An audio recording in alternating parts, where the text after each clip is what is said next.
지난 성탄절까지 예수님의 족보에 등장하는 그 여인들의 이름을 따라서 또 성탄의 의미를 짚어보는 시간을 가졌고요. 오늘은 이제 성탄하시고 이제 영원히 우리와 함께 하시는 성자 예수님을 모시고 살아가는 성도의 삶은 과연 어떠해야 하는지를 말씀을 통해서 한번 살펴보도록 하겠습니다. 오늘 말씀 제목은 예수님과 함께하는 생활입니다. 따라서 하겠습니다. 예수님과 함께하는 생활. 네, 한 번 더 예수님과 함께하는 생활. 한 번 더 예수님과 함께하는 생활. 네, 유대인들은요 구약 시대로부터 지금까지도 하나님에 대한, 신에 대한 두려움을 가지고 있었습니다. 그래서 우리는 경외합니다. 한자로 경외합니다 이렇게 쓰죠. 여호와의 이름도 함부로 부르지 않는 그런 경외함을 가지고 있었습니다. 그래서 모세가 시내산에 올라갔을 때도 백성들은 먼 발치에서 구름과 천둥과 번개 가운데 임재하시는 그 하나님의 모습을 바라볼 수 있었고요. 성경을 필사하던 사람들이 있었어요. 구약 성경을 다 글로 써가지고 이게 다 그 사람들이 쓴 문서인데요. 이게 이제 그 사해사본이라고 쿰란 동굴에서 발견된 저 문서를 다 일일이 필사하는 사람들이 있었습니다. 그 사람들이 에세네파라고 하는 그 파에 속했던 사람들이 저를 다 이렇게 했는데, 저 성경을 쓰다가요 여호와라고 하는 그 단어가 나오면 그 자리에서 펜을 놓고 다시 가서 목욕하고 깨끗하게 목욕하고, 그리고 다시 또 쓰다가 또 여호와라는 말이 나오면 또 가서 또 씻고 와서 또 하고, 이 정도로 여호와 하나님의 이름을 귀하게 여기고요 성경을 썼다고 그래요. 뿐만 아니라 성전을 중심으로 한 구약의 백성들은 하나님의 임재 장소였던 이 지성소에 아무나 들어갈 수가 없었습니다.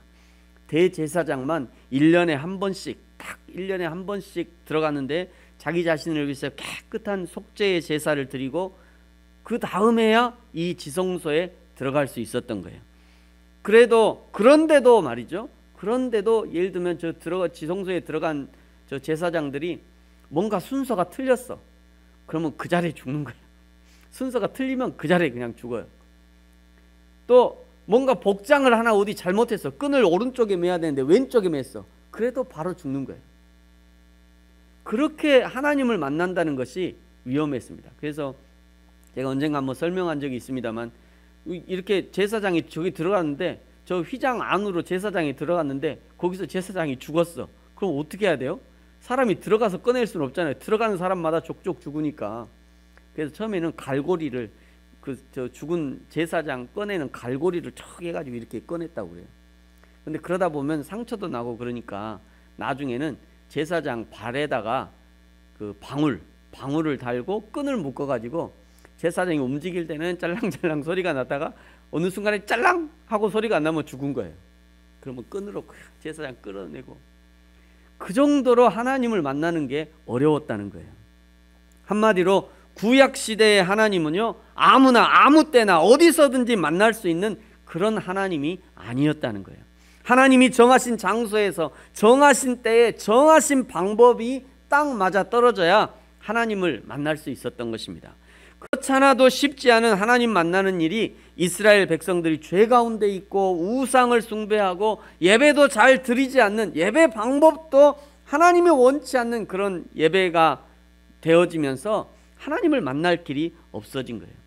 그러다가 구약 성경의 마지막 말라기 이후에는요 더 이상 하나님이 백성들에게 말씀하지 않게 되었습니다.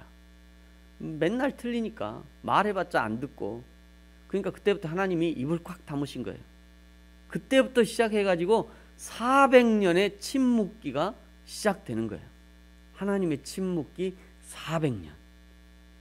하나님이 말씀하시지 않고 하나님을 만날 수도 없으니 이제 성전의 기능은 마비되어지고요, 성전에서 일하는 제사장의 기능도 마비가 되게 되는 것입니다. 이스라엘의 여호와 하나님을 섬기는 종교는 더 이상 산 종교가 아니라 죽은 종교, 식물과 같은 종교가 되어버렸습니다. 성전에서 아무리 많은 양을 잡고 소를 잡고 예루살렘 성전을 온통 피바다로 만든다 해도 더 이상 하나님이 임재하시지 않으시고 하나님의 음성을 들을 수 없으며 더 이상 백성들이 하나님 만날 길이 사라진 거예요. 여러분, 저와 여러분의 예배는 언제 의미가 있어지느냐면요, 그 예배를 하나님이 받으시는 예배가 되어야 드디어 의미가 있어지는 거예요. 드디어. 어제 어떤 분이 저랑 통화하면서 그런 얘기를 하죠. 요즘에 다 인터넷으로 하잖아요. 인터넷으로 막 다 예배하고 그래서, 근데 이제 한 청년이 예배 드리다가 이제 잠옷 입고 예배를 이제 드리려 했나 보죠. 집에서 잠옷 입고 이렇게 하고 있는데, 근데 그 옆에 있던 어떤 목사님하고 사모님하고 아이들이 이제 예배 드려야 되는데, 그래서 후다닥 하더니 옷을 이게 막 입고 온 거예요. 깨끗하게. 이 청년이 깜짝 놀라가지고요, 자기는 그냥 그렇게 하는 줄 알았대요. 그냥 그래도 되는 줄 알았다는 거예요. 근데 목사님 사모님하고 그 목사님의 자녀가 이제 옷을 깨끗하게 입고 오는 거 보고 자기도 깜짝 놀라가지고 얼른 들어가서 옷을 다 입고 왔다. 제가 그 얘기 들으면서 아이고, 우리도 온라인 예배 드릴 때 그렇게 하라고 미리 좀 얘기를 했어야 되는데 그걸 안 했구나. 교회에 와서 예배할 때는 그래도 옷이라도 입고 오잖아요. 깨끗하게 입고 오는데 집에서 예배할 때는 그냥 잠옷 바지 그대로 입고 있다가 눈 비비고 와서 그냥 시청하는 걸로 예배 드리는 것처럼, 그게 아닌데 말이죠. 그게 아닌데. 여러분, 우리 예배가 언제 의미가 있어지냐면 그 예배를 하나님이 받으실 때 드디어 의미가 있어지는 것이에요. 예배를 드리면서 아무리 많은 예물을 드리고 아무리 많은 헌금을 하고 아무리 열정적인 찬양을 하고 열정적인 기도를 한다 해도 하나님이 역사하지 않는 예배, 하나님이 받아주시지 않는 예배는 무의미한 것입니다. 그러므로 우리가 관심을 가져야 하는 것은요, 하나님을 향해 얼마나 우리의 목소리가 큰가, 우리의 열정이 얼마나 뜨거운가, 예배하는 자리가 얼마나 사람들이 많이 모였나, 우리 예배당이 얼마나 큰가, 그런 것이 아니라 나는 지금 하나님을 바르게 예배하고 있는가. 우리가 예배하는 하나님은 성경이 말씀하시고 증거하는 바로 그 하나님이신가? 하나님의 진리의 말씀이 바르게 선포되어지고 있는가? 하나님의 말씀대로 진리가 우리의 삶 가운데 바르게 시행되고 있는가? 교회를 통해 하나님의 사랑과 긍휼이 흘러가고 있는가? 이런 것에 관심을 가져야 합니다. 그래야 하나님이 받으시는 예배가 된다는 거예요. 이런 것들이 안 되어서 구약 말라기 이후 400년의 암흑기, 400년의 하나님의 침묵이 시작이 되었던 것입니다. 하나님이 침묵하시면서 사람들이 계속 설령 하나님이 침묵하신다 해도 말이죠, 사람들이 그냥 계속 모여서 하나님 말씀해 주시라고, 우리가 하나님 말씀 아니면 우리가 어떻게 삽니까? 하나님 우리에게 말씀해 주세요. 그러면서 막 금식하고 회개하고, 마치 그 에스라에 있는 느헤미야 8장의 그 에스라의 부흥회처럼 말이죠, 하나님 우리가 죄를 지었습니다 하면서 그냥 회개하고 금식하고 하나님의 말씀 듣고, 만약에 그러면 우리 하나님도요, 못 이긴 척하고 아이고 알았다, 내가 좀 입을 좀 닫아보려고 그랬는데 너희들 때문에 내가 입을 닫을 수가 없다, 그리고 금방 말씀하실 거예요. 그런데 말이죠, 포로기 이후에는 그럴 힘마저도 다 잃어버린 거예요. 하나님을 찾을 힘마저도 다 잃어버렸어요. 400년을 하나님의 말씀도 안 하셨다는 것은, 하나님이 한마디도 안 하셨다는 것은 인간이 경험했던 최고의 고통의 시간일 것이고요, 다시는 경험하고 싶지 않은 그런 시간일 것입니다. 400년 동안 하나님의 음성도 못 듣고 메시지도 못 듣고 교육도 못 받고 하나님의 역사하심도 없고 하나님의 간섭하심도 없고, 그러니 점점 영적 시력, 영적 청력과 영적 감각이 점점점 퇴화돼 버리는 거예요. 점점 못 느껴요. 하나님을 느낄 수가 없는 거죠. 이 영적 시력과 영적 청력이 완전히 퇴하여 버린 이스라엘을 향해서 400년의 하나님의 긴 침묵을 뚫고 예수님이 드디어 이 땅에 오신 사건이 오늘 본문의 사건입니다. 예수님의 탄생은 하나님께서 도무지 듣지 못하고 도무지 보지 못하는 인간을 향해서 하나님께서 직접 인간의 모습으로 다가오신 사건인 거예요. 알 듯 말 듯 닿을 듯 닿지 않을 듯 그냥 애매모호한 신이 아니라 누구나 만날 수 있고 누구나 들을 수 있으며 누구나 느낄 수 있는 그런 하나님의 모습으로 세상에 오신 것입니다. 문제는 하나님이 하나님처럼 보이지 않아요. 그냥 동네 아저씨처럼 보여서 사람들이 착각을 했던 것이에요. 이사야의 표현들에 보면 이사야 53장 3절에 보면 이렇게 말씀하시죠. 그는 멸시를 받아 사람들에게 버림받았고 간고를 많이 겪었으며 질고를 아는 자라 마치 사람들이 그에게서 얼굴을 가리는 것 같이 멸시를 당하였고 우리도 그를 귀하게 여기지 아니하였다. 정확히 이 말씀대로예요. 너무도 평범해서 너무도 볼품이 없어서 사람들이 멸시합니다. 사람들에게 버림을 받아요. 아무도 그 예수를 귀하게 여기지 않은 거예요. 여러분 지금도 마찬가지 아닙니까? 같은 하나님을 섬기면서도 뭔가 더 거룩해 보이고 뭔가 더 할렐루야 하나님이 함께 하십니다 축복하노라 막 이래야 목사님 권위가 있는 것 같죠. 저처럼 그냥 까랑까랑 해가지고 하면 저 목사님 지금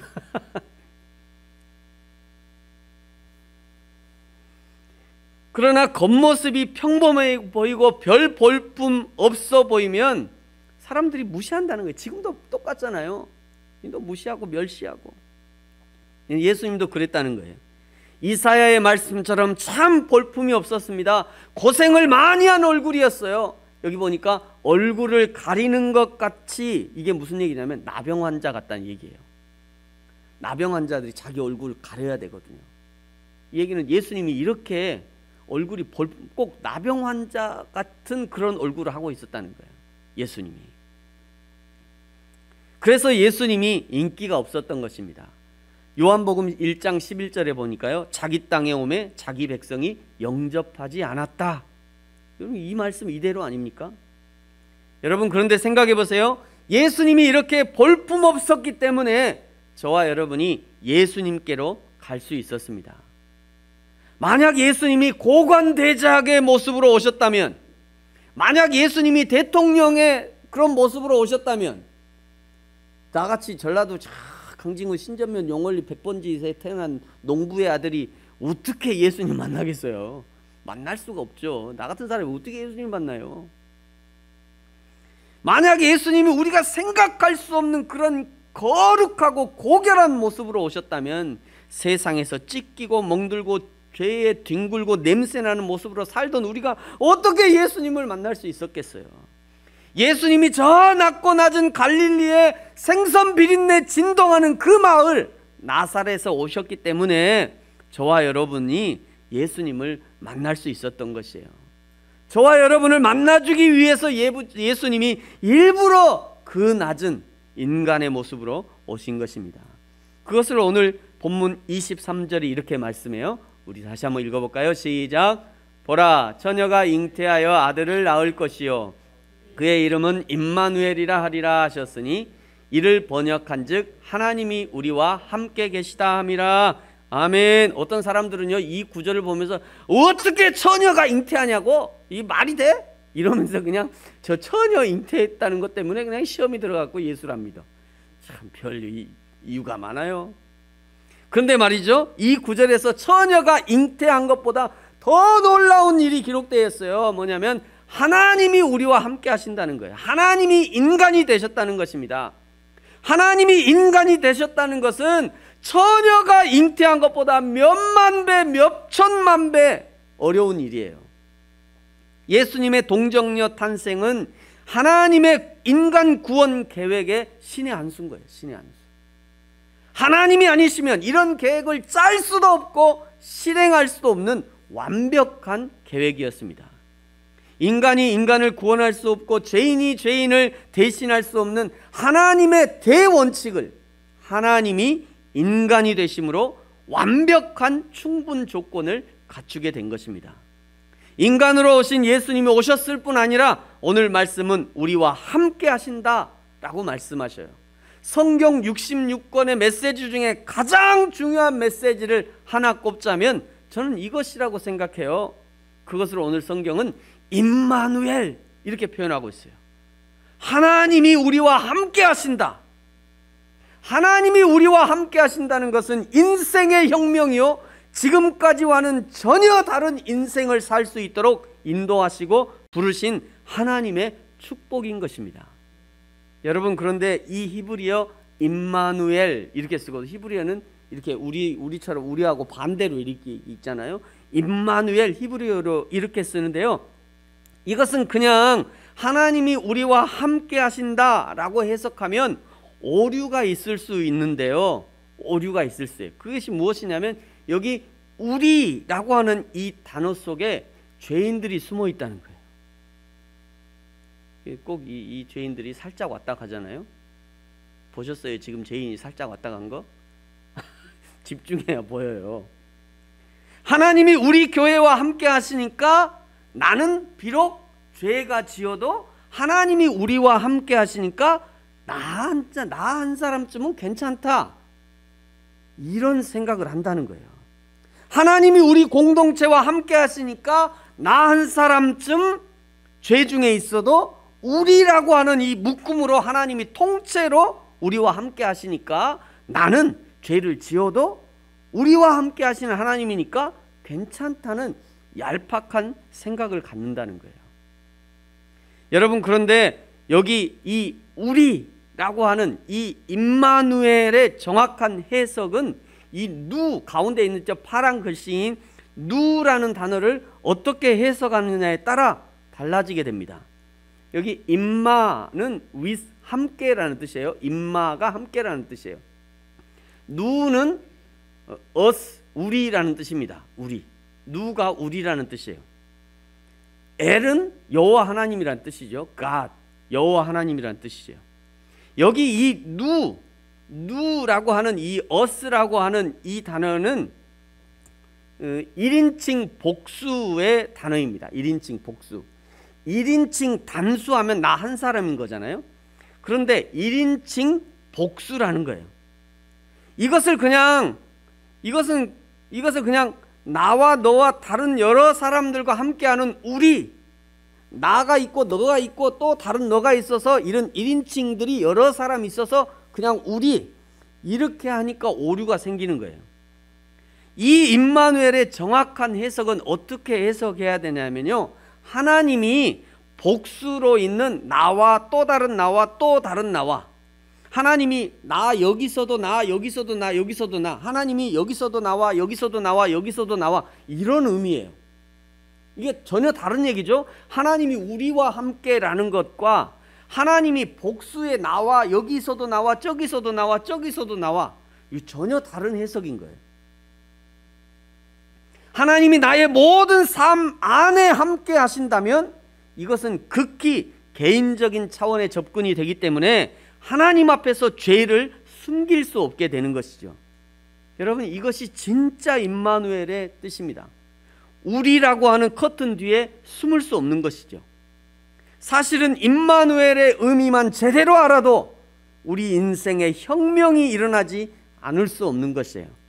입으로는 하나님이 우리와 함께 하신다고 고백하고 다니지만 그의 삶을 보면 하나님은 교회에 있을 때 함께 하시고, 하나님은 찬양할 때 함께 하시고, 하나님은 봉사할 때 함께 하시고, 하나님이 헌금할 때 함께 하시고, 헌신할 때 함께 하시고, 그때는 하나님이 나와 함께 하셔. 그런데 혼자 있을 때, 내 마음이 상했을 때, 어떤 일이 내가 원하는 대로 되어지지 않을 때, 어떤 일에 실패했을 때, 누군가 나를 비난할 때, 누군가로부터 비난을 받을 때, 그때는 임마누엘이 없는 것처럼 생각하고 행동하는 경우들이 너무도 많다는 거예요.